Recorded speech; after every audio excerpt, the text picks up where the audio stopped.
Welcome back. You're watching the CNBC TV 18 special. We're getting you an insight into Microsoft's new chapter under Anant Maheshwari. You know, two specific issues that I think the world is grappling with. One, of course, is this rising threat of protectionism and what it then means for emerging markets like India, what it means for the way that we do business within the software services industry in India, the threat of higher H-1B visa fee and so on and so forth. How are you at Microsoft addressing some of those concerns that we're likely to face? So number one, I think it'll be presumptuous to say one can predict all of these changes. The best way to do this is to be prepared with the most flexible model in the world. And to that, I'll again take the example of data centers. I think there are a few players in the world who may call it hyperscale, but Microsoft's clearly the largest footprint globally in terms of geographies of the hyperscale cloud, which is with a simple logic that each country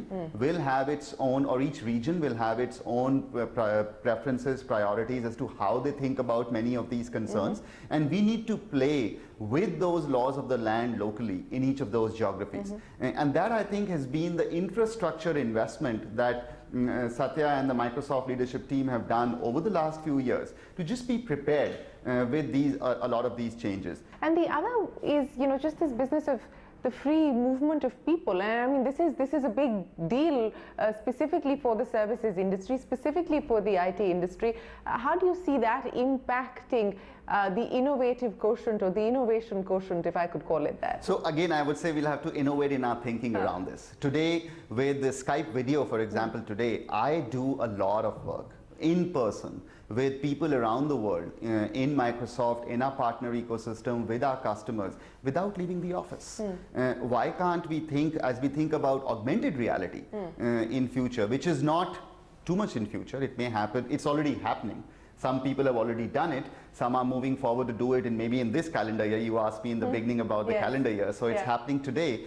With augmented reality, a lot of paradigms of work will change. A lot of paradigms of collaboration will change. Glad that you talked about collaboration, because I think that's the other trend that we're seeing, not just in India but globally as well, with these big global corporations collaborating, the IBMs and the Apples of the world, you know, GE, Microsoft, Salesforce, erstwhile competitors now sort of joining hands and teaming up. What does that mean, you know, for you here in India as well?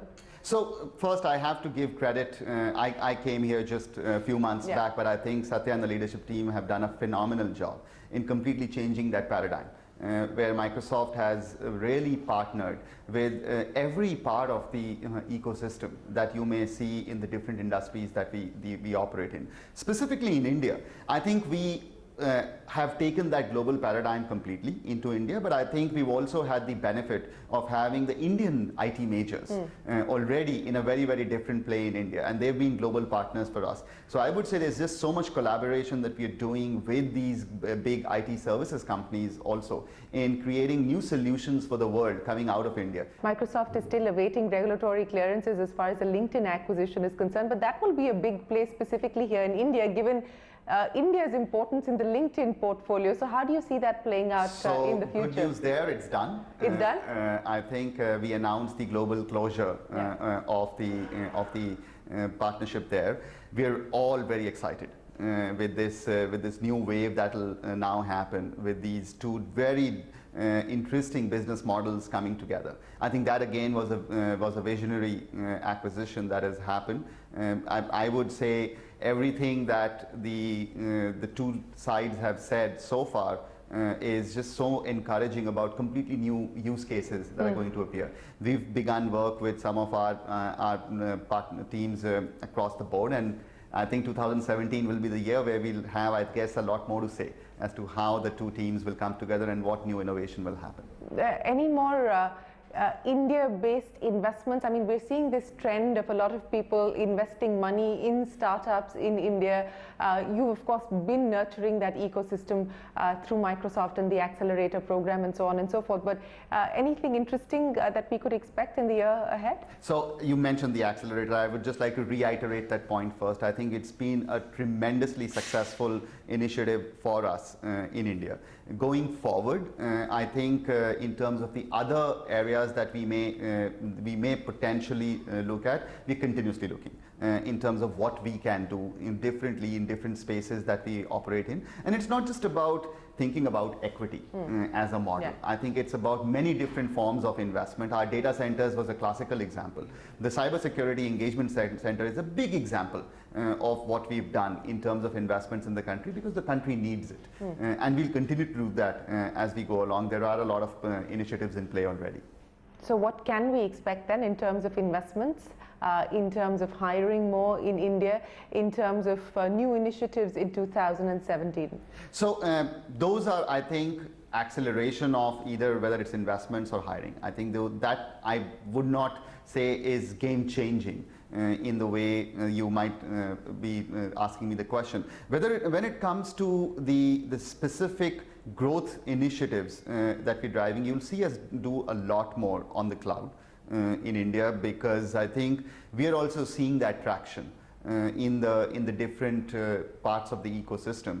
I think initially over the last year or so, there were a lot of pilots. People were experimenting it. I'll give you an example of a CEO that I just met a few months back. And he was saying 15 months back, sitting with his leadership team, he was making a 3 to 5 year business plan of what they might do. 12 months down the line, they've already done a lot of the stuff that they'd planned 3 to 5 years out. I think that's the pace that is changing across the different parts of the ecosystem, and we are happy to support that change. So I would say 2017 is still a long period. In this industry. It is really 3 to 6 months that one should think about. So you've stopped drawing up 5-year plans.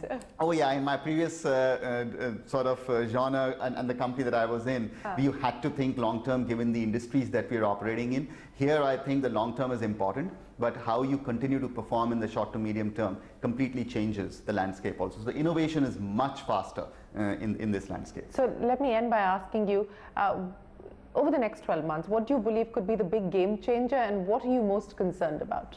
I think the cloud is the big game changer in the next 12 months, because a lot of companies will change their perspectives and how deep they go in. Inside our company, which could mean a further reduction in prices? If you say prices, it's about the volume or the compute capacity that you use versus the unit price that you may pay. And that's a continuously changing equation. So how it sits on the P&L of a company will vary depending on how fast they scale up their compute capacity and what they start doing with it. Because if it's adding new business, then you stop thinking about what you're doing. It just becomes a cost of business. As far as you asked me the earlier question about what will change inside Microsoft, I think overall, we've been a company that's been performing and transforming for the longest time. Increasingly, we have a very, very strong culture of learning continuously together as a team. Given what Microsoft has in India, we are uniquely positioned to make digital in India, given the fact that we have our development centers, our research centers, our back offices, our customer support centers. A lot of those capabilities exist in India, along with the India business itself. We are uniquely positioned, I guess, to make digital in India. And that, to me, if you really combine the Make in India and Digital India, is kind of unique for what Microsoft can do here. So the number one challenge or concern? Keep solving all the customer issues that are getting thrown at us. On my way here for this discussion, I was on multiple calls to again figure out new problems that customers are encountering as they go down this journey. And we have to continuously innovate with them. To me, bringing our best game to town to do that with all our customers is clearly going to be challenging. So what comes to mind when I say Amazon Web Services?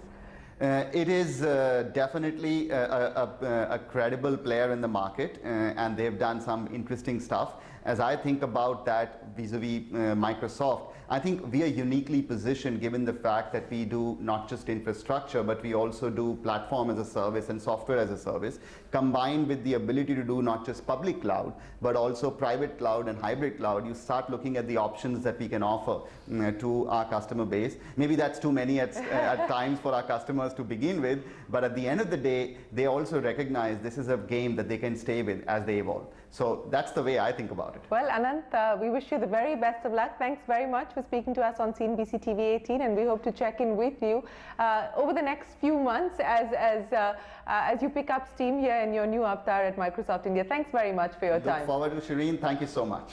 With that, it is time for us to wrap up this CNBC TV 18 special. From all of us here, goodbye. Many thanks for watching.